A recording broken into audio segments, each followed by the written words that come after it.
অমুসলিমের টাকায় মসজিদ নির্মাণ করা যাবে কি না? জি না, এই জন্যই যাবে না।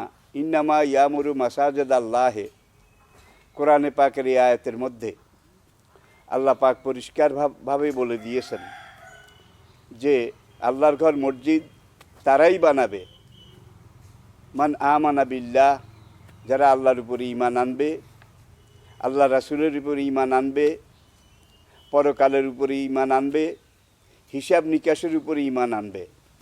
কোরআন পরিষ্কারভাবে ঈমান আনা শর্ত এবং এই শর্তগুলোর সাথে মসজিদের বিনির্মাণ, তৈরি, কনস্ট্রাকশন, রিকনস্ট্রাকশন এগুলোকে সীমিত করে বলে দিয়েছে যে মসজিদ এটার অভিভাবক একমাত্র মুসলমান।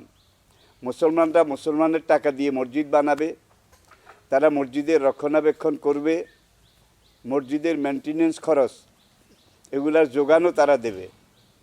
কিন্তু মসজিদ যেহেতু সিজদার একমাত্র জায়গা, এই জন্য এখানে অমুসলমানদেরকে কোনোভাবে শরিক করা যাবে না।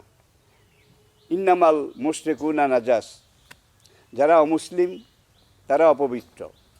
মসজিদের মতো পবিত্র একটা অঙ্গনে অপবিত্র লোকদের অপবিত্র অর্থ এইটা ব্যবহার করা, এইটা দুধের ভিতরে গোবর গোচনা ফেলে দেওয়ার মতোই।